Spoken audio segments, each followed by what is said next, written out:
दोस्तों आज की मूवी एक सच्ची घटना पर आधारित है जिसका नाम है द मंजूमल बॉयज। इस मूवी की कहानी आपका दिल दहला देगी। तो ऐसा क्या है इस कहानी में, चलिए समझते हैं। कहानी की शुरुआत प्रसाद नाम के एक ड्राइवर से होती है जो अपने दोस्त की शादी में जाता है। तभी उसकी मुलाकात एक ग्रुप से होती है जो शादी में एंजॉय कर रहे होते हैं। ये सभी लोग अपने आप को मंजूमल बॉयज बुलाते हैं। असल में ये लोग आर्ट क्लब का हिस्सा है और रस्साकस्सी खेल की प्रैक्टिस करते हैं। इन लोगों का सपना है कि ऑटम की छुट्टियों में गोवा घूमने जाएंगे, लेकिन पैसों की तंगी के चलते इन लोगों को अपनी ट्रिप कैंसिल करनी पड़ती है। तभी उनका एक दोस्त कहता है कि क्यों ना हम कोडेकनाल चलें, ये जगह हमारे बजट के हिसाब से बिल्कुल सही है। जिसके बाद सारे दोस्त कोडेकनाल की ट्रिप को फाइनल करते हैं। पर उस दिन त्योहार होने के कारण उनकी उस ट्रिप के लिए एक भी गाड़ी नहीं मिलती है, जिसके चलते वो सभी लोग परेशान थे। तभी सुधीर अपने दोस्त प्रसाद के पास फोन मिलाता है और उसकी गाड़ी ट्रिप के लिए बुक कर देता है। अब अगले दिन सभी 11 लोग घूमने निकल जाते हैं। रात भर का सफर तय करने के बाद अगली सुबह ये सभी लोग कोडेकनाल पहुंचते हैं, जहाँ का मौसम काफी ठंडा था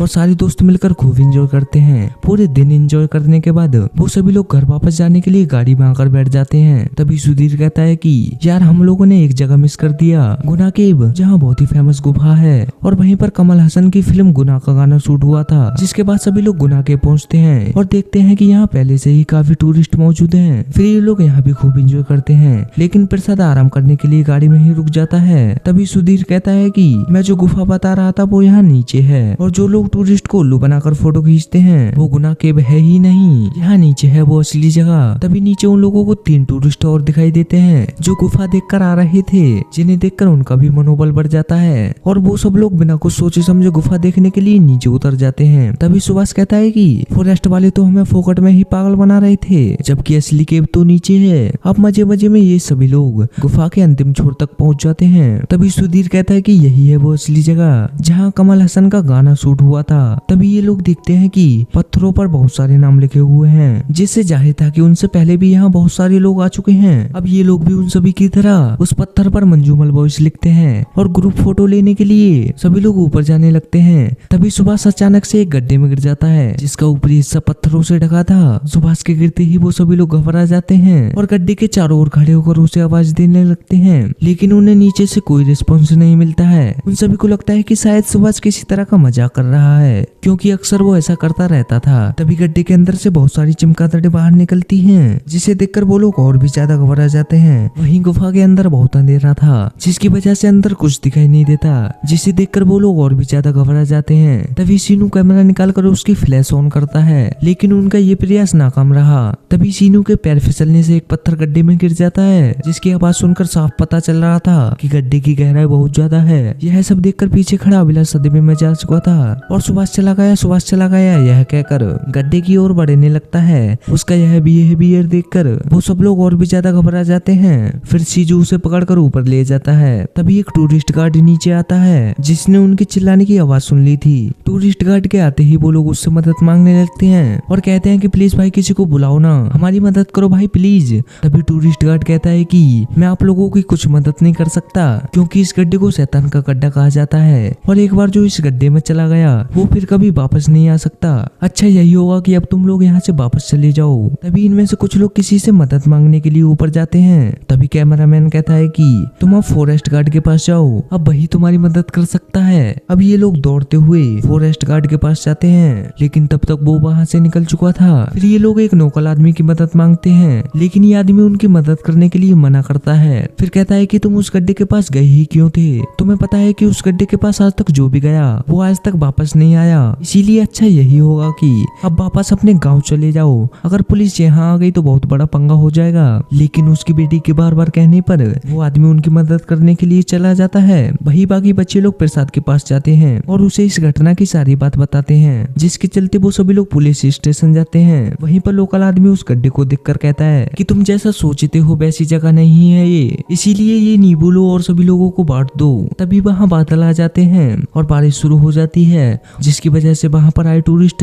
एक एक करके वहाँ से चले जाते हैं। इधर प्रसाद सभी साथियों को लेकर पुलिस स्टेशन पहुँच जाता है और बताते हैं कि हमारा एक दोस्त गुना केव के एक गड्ढे में गिर गया है। ये सुनकर पुलिस वाला उन पर भड़क जाता है और कहता है कि टूरिस्ट का वहाँ पर जाना अलाउ नहीं है और बताता है कि तुम्हारा दोस्त जिस गड्ढे में गिरा है वह कोई मामूली गड्ढा नहीं है। आजादी से पहले इस गड्ढे का नाम डेविंच किचन था, यानी शैतान की रसोई, जो अंग्रेजों ने रखा था। लेकिन कमल हसन की मूवी जब यहाँ शूट हुई तो इसका नाम गुना केव हो गया। बताया गवर्नमेंट रिकॉर्ड के हिसाब से अब तक 13 लोग इस गड्ढे में गिर चुके हैं और एक बार जो इस गड्ढे में गिर जाता है वह कभी वापस नहीं आता। यहाँ तक कि उनकी लाश भी नहीं मिली। लोगों का कहना है कि ये गड्ढा लगभग 900 फीट गहरा है। इस गड्ढे में आखिरी बार गिरने वाला एक बच्चा था जो सेंटर मिनिस्टर का भतीजा था। उसे ढूंढने के लिए पूरे शहर की फोर्स यहाँ इकट्ठा हो गई थी। यहाँ तक कि सेंटर मिनिस्टर ने एक छोटी सी हड्डी लाने वाले को 15 लाख रुपए का इनाम रखा था ताकि उसका अंतिम संस्कार किया जा सके, लेकिन किसी ने उस बच्चे को ढूंढने की कोशिश तक न की। तभी वहाँ पर इंस्पेक्टर आ जाता है और बेवजह उन लोगों को पीटने लगता है कि तुम लोगों ने ही अपने दोस्त का मर्डर किया है और यहाँ आकर नौटंकी कर रहे हो। ये लोग बार बार कहते हैं कि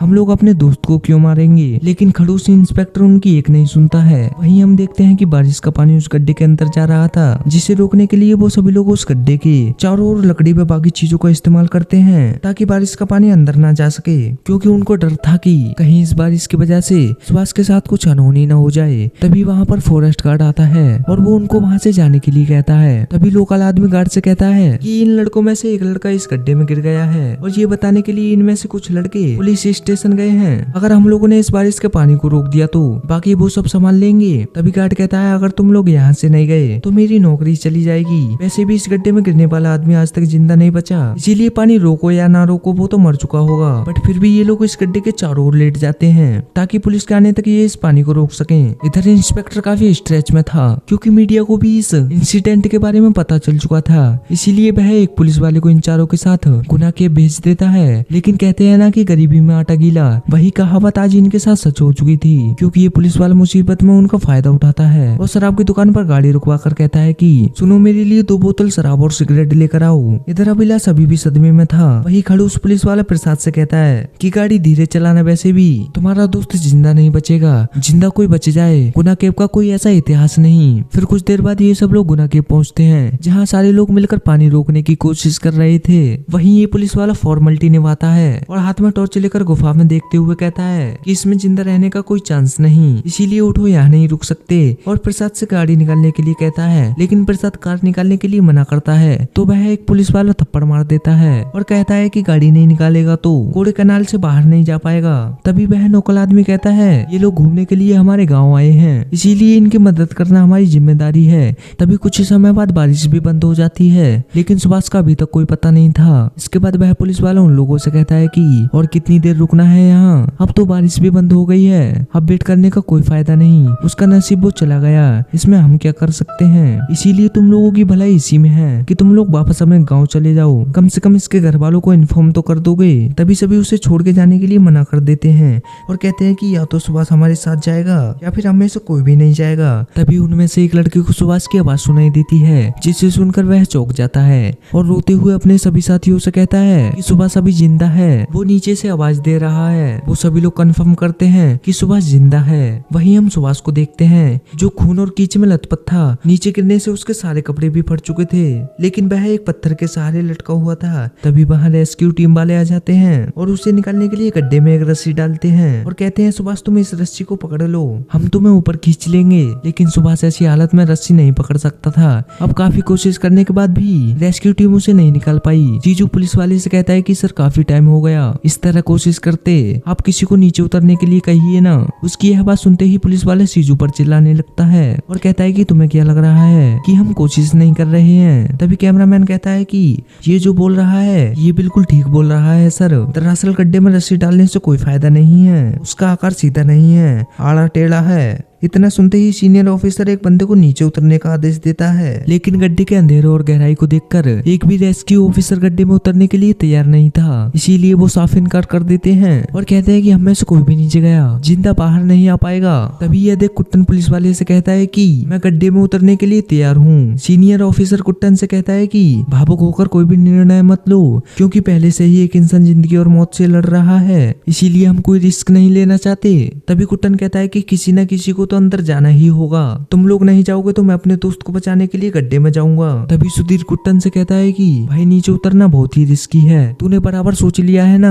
तभी कुट्टन कहता है कि तू होता तो क्या करता सुधीर, तू नहीं उतरता तो मैं जाता। जिसके बाद पुलिस वाले उसे केब में भेजने के लिए मान जाते हैं। ये लोग उसे नीचे जाने से पहले उसे नोट बांधना सिखाते हैं ताकि वह सुभाष को रेस्क्यू कर सके। अब धीरे धीरे कुट्टन को केब में उतर जाता है और वह देखता है ये जगह वाकई खतरनाक है। हालांकि गड्ढे में उतरने के बाद कुट्टन को भी डर लग रहा था। तभी सुधीर कुट्टन से कहता है कि भाई तू ठीक तो है ना, और सुभाष दिखा कि नहीं। वहीं कुट्टन कहता है कि यहाँ बहुत ही अंधेरा है, इसीलिए यहाँ कुछ दिखाई नहीं दे रहा, और तो और यहाँ बहुत ही ज्यादा दुर्गंध भी है, जिसकी वजह से सांसें लेने में भी दिक्कत हो रही है। अब 120 फीट नीचे जाने के बाद रस्सी खत्म हो जाती है, लेकिन सुभाष अभी भी उन्हें नहीं मिला था। तभी उनमें से एक पुलिस वाला कहता है कि रस्सी 120 फुट की है, अगर इससे ज्यादा अंदर गए तो ऑक्सीजन की कमी हो सकती है और खतरा बढ़ सकता है। इसीलिए पुलिस वाले कुट्टन को वापस खींचने लगते हैं। कुट्टन बताता है कि मुझे सुभाष की आवाज सुनाई दे रही है, इसीलिए मुझे तुम्हें और नीचे भेजना होगा, और तुम लोग मुझे ऊपर खींचोगे तो मैं अपनी कमर में बंधी रस्सी को खोल दूंगा। जिसके बाद पुलिस वाले को भी कुट्टन की बात माननी पड़ती है। फिर ये लोग और भी रस्सी को जोड़कर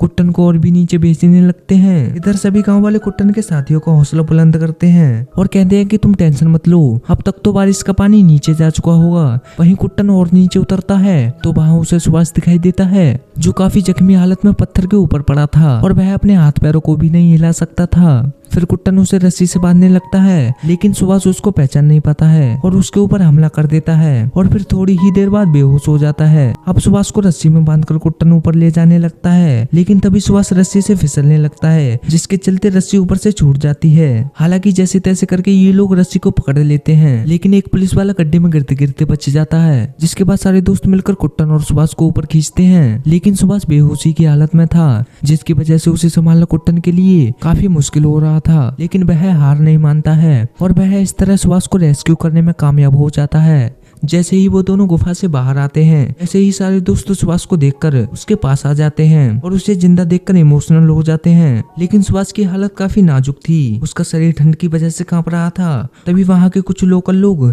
सुभाष को आशीर्वाद देते हैं, क्योंकि वह पहला इंसान था जो कि इस गुफा से जिंदा वापस निकला है। जिसके बाद उसके इलाज के लिए उसे पास वाले हॉस्पिटल में ले जाया जाता है, लेकिन इन्होंने इस इंसिडेंट के बारे में किसी को नहीं बताया था। ये लोग सुभाष के घर बताते हैं कि ये एक झरने से नीचे गिर गया था, जिसकी वजह से इसे इतनी चोट आई है। अब हम लोग देखते हैं कि वापस सब लोग अपने अपने काम पर लग जाते हैं, और फिर 2 साल बाद कुट्टन को उसकी बहादुरी का इनाम मिलता है, और साथ ही अखबार में द रियल मंजूमल बॉयज के नाम से आर्टिकल छपता है। दोस्तों वीडियो अच्छी लगी तो वीडियो को लाइक करके चैनल को सब्सक्राइब कर देना।